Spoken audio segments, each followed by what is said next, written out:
Hello again, everyone. This is week 24, I believe, of history, and we are right smack in the middle of what we would call the medieval period. And we're going to talk this week probably about the most famous poet of the era. We're going to go back to the North American continent to check in on development over there. And we're going to look at a series of events that more or less defined the Middle Ages for a lot of people. If it's not the Crusades, then it's the 100 Years' War, which we will talk about.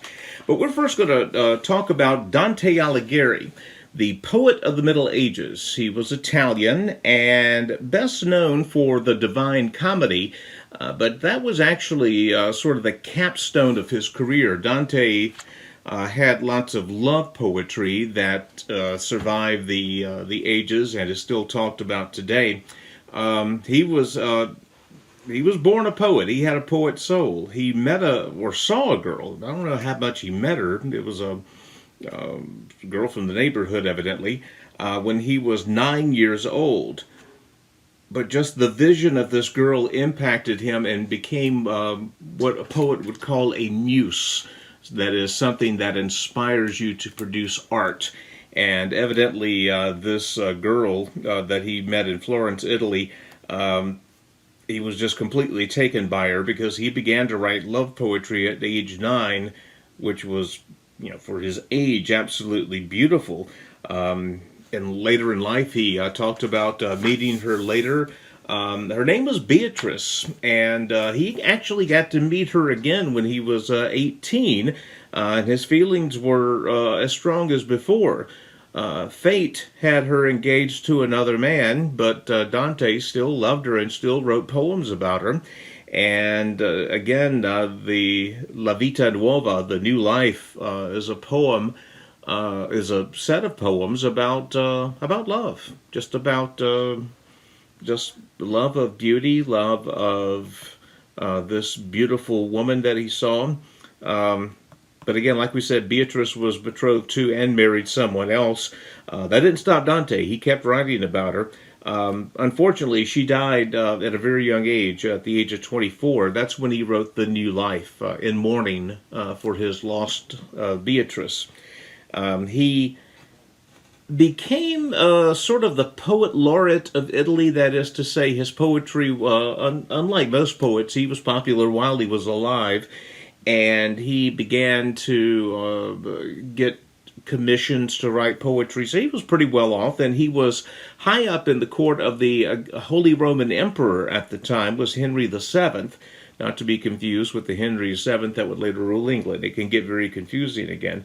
But again, remember the ongoing debates we have had, and will continue to have, about the power of the Pope versus the power of the Holy Roman Emperor.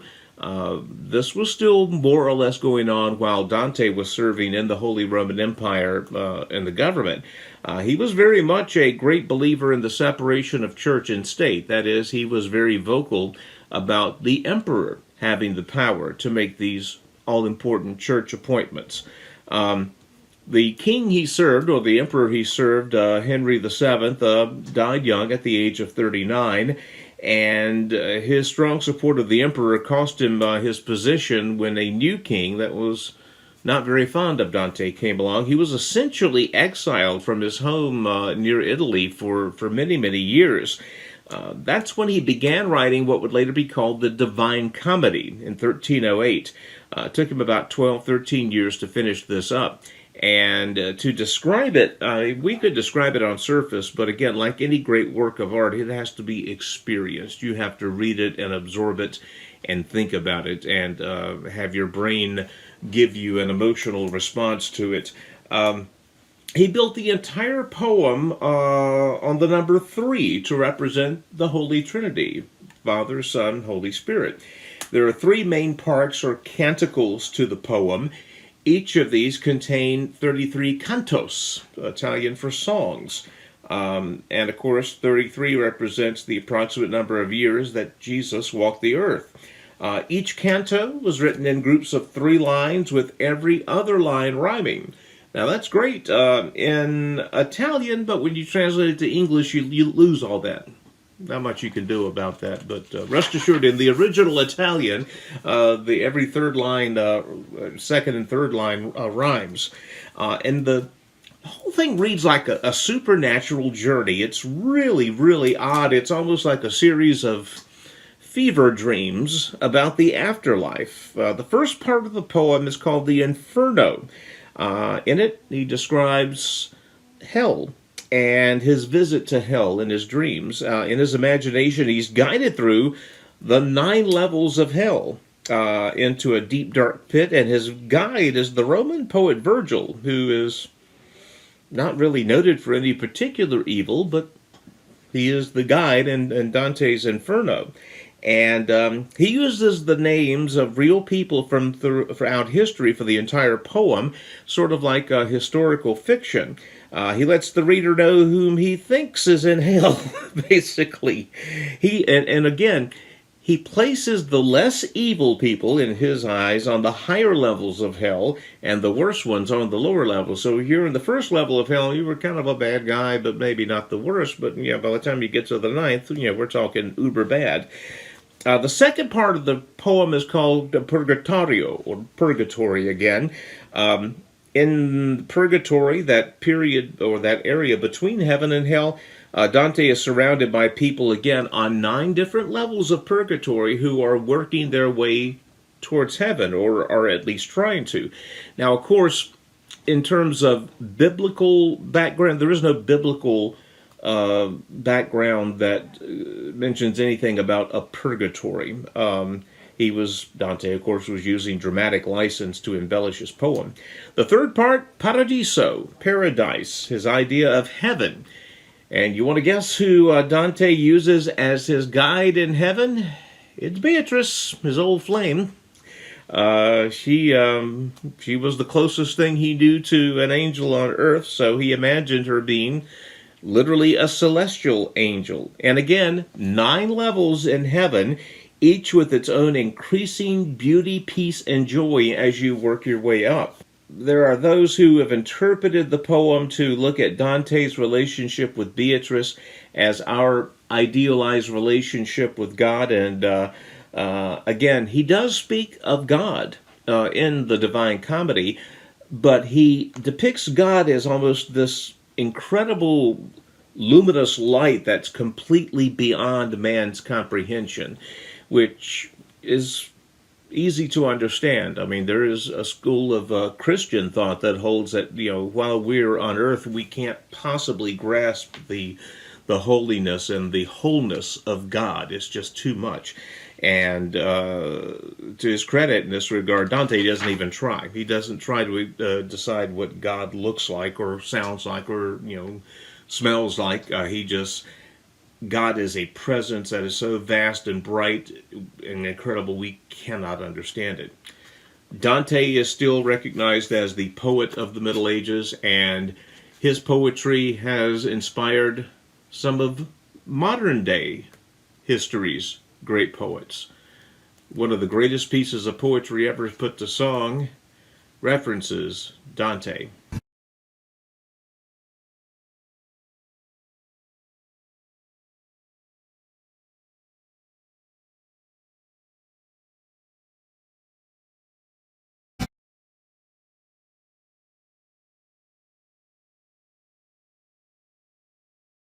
There's some speculation as to what that exact book could be in real life, but the timelines and themes seem to match up with Dante's Vita Nuova. Vita Nuova is a collection of verse and prose in which Dante tries to elevate simple courtly love into something beyond, something sacred. The poems are dedicated to his love Beatrice Portinari, including one poem cut short by her death. When the narrator reads the books, we get a shift in tone for some of the most beautiful lines in the song.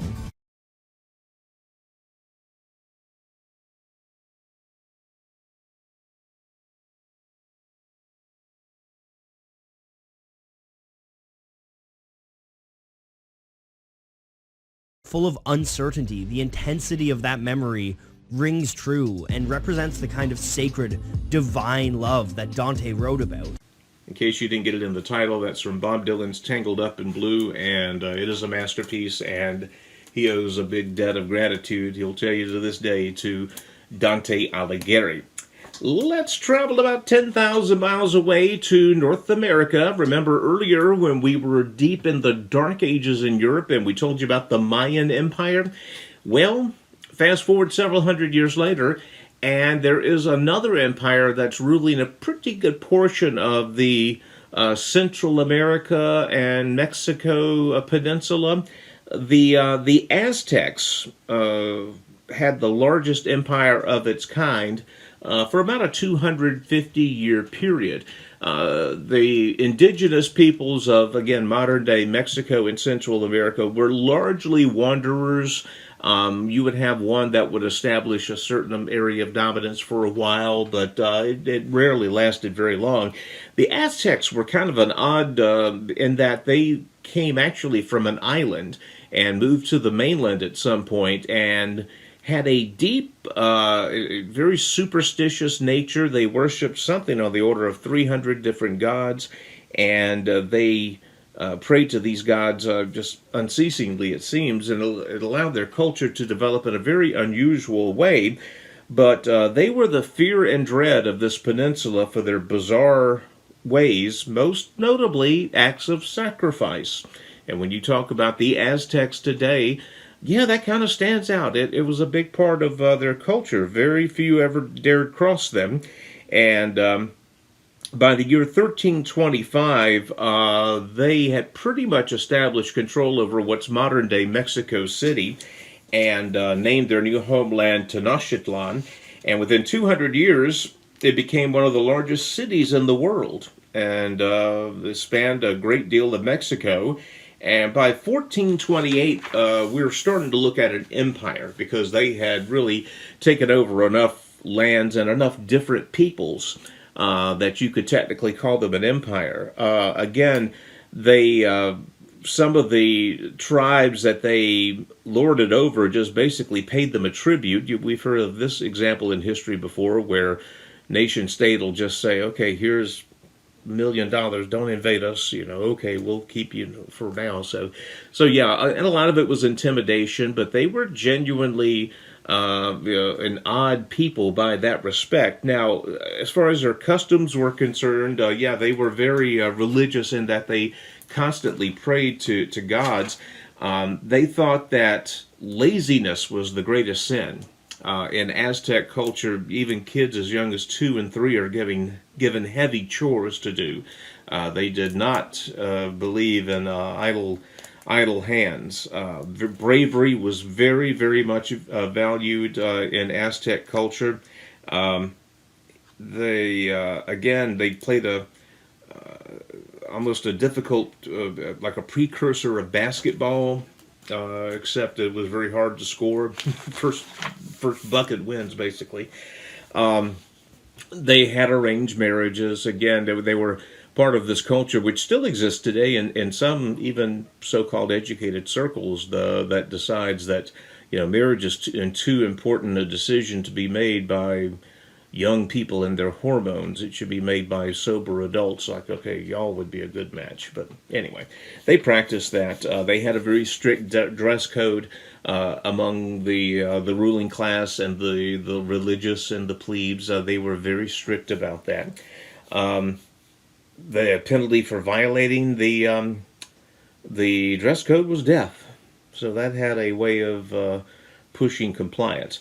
But yes, the most memorable and unfortunately notable part of the Aztec Empire is their propensity to sacrifice. We're not talking about the good kind of Christian sacrifice either. This is human sacrifice. It was depicted from a religious standpoint. It was depicted in Mel Gibson's movie Apocalypto. Very good depiction of how they married, again, much like we talk about in Europe, marrying the crown and the cross. In Aztec culture, you were marrying the government and the religion to produce this fear.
Now, when the Spanish came to Mexico in the 16th century, you can imagine how they viewed the Aztecs as, backwards barbarians, just committing unbelievable atrocities.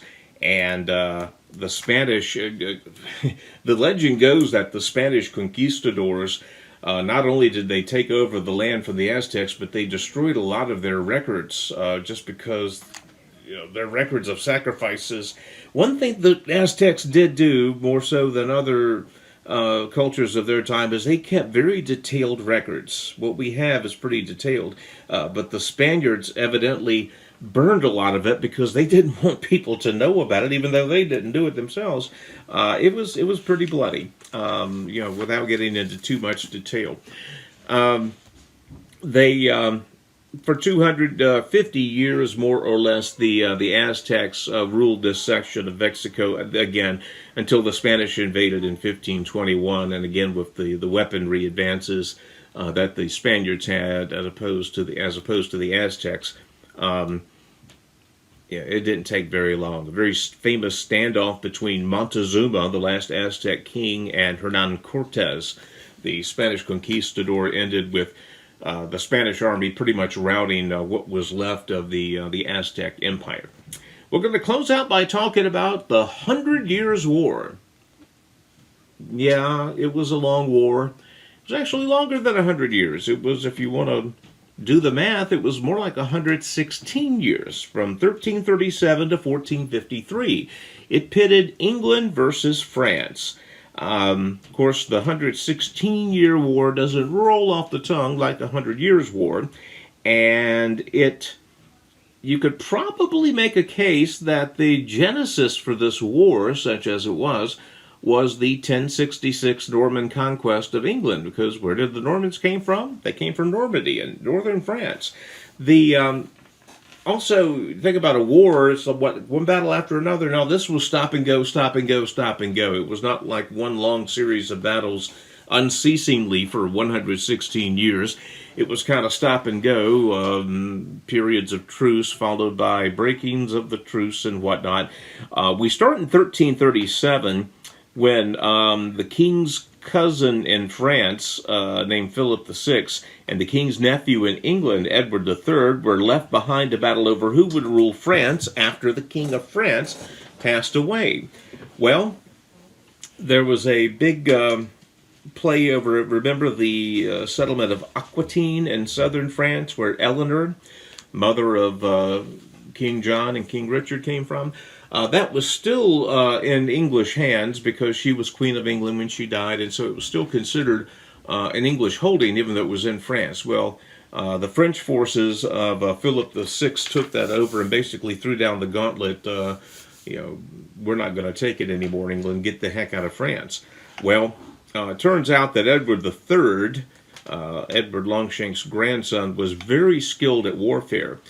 He won 3 major battles to basically bring the French to heel.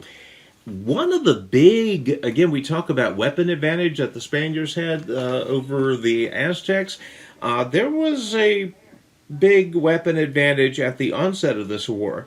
The English had begun crafting powerful longbows that had incredible range. Probably twice the range of their former bows. The French were still using crossbows, which were pretty lethal weapons, but short range. So you get the idea. The English could attack 4 times before the French got into attack range. If you study military history, there are very few times in history when there's a major gap between two peoples that are at war. You do get that when we're talking about the colonization. Again, the Spaniards coming in with guns and blunderbusses, and the Aztecs having bows and swords. My money's on the guns there. But among peoples of the same continent, to have this kind of weapon disadvantage, it doesn't happen often. And it didn't last because the French saw, goodness gracious, we got to develop some bows too. So it quickly evens out over time. But and I'm not going to go through all the 100 Years' War battles. I'll just suffice to say that the crowns of France and England were off and on at war for the next 100 years, and mostly it was the British with the upper hand. The British won the final battle, which we'll tell you about in a second, but it was odd insofar as it was a costly war, and at one point in the year 1356, I believe, both nations decided mutually, hey, we're running out of money, let's stop fighting. Wow. If that's the case, why don't we just keep not fighting? But that wasn't a possibility either. Anyway, and again, we told you, and this has happened before, where, again, Edward Longshanks, the one in Braveheart, he married his son, Edward II, off to the Princess of France. That was common. So you, again, had these family entanglements that were driving this warfare. And I'll tell you another thing. The idea was to, if we're intermarried, we'll never fight. Nobody fights like families. Nobody. You can only get so mad at a stranger. At a family member or someone you're close to, you can get so mad because it's personal. It's personal. Someone you see on TV, you can only get so mad at, but someone you know, yeah. So in my theory, and I'm not the only one that thinks this, all of this intermarrying and marriages of convenience and stuff, that just added fuel to it. That just made it even more personal and more pronounced. Suffice to say that the final battle was the Battle of Castillon in 1453. Again, the British armies were just consistently better than the French up until then. The French, though, in the Battle of Castillon in 1453, the French defeated the English to officially, more or less, mark the end of the 100 Years' War. So France won the final battle. Who won? England won most of the battles. Both of them lost because it bankrupted both nations and led to God knows how many dead. One thing at the Battle of Castillon, it revealed One hero that we'll talk about in a few weeks, not a hero, but a heroine. A woman, young girl named Joan of Arc. We'll talk about her in the future. Anyway, we'll talk more about all this fun come Monday. See you then.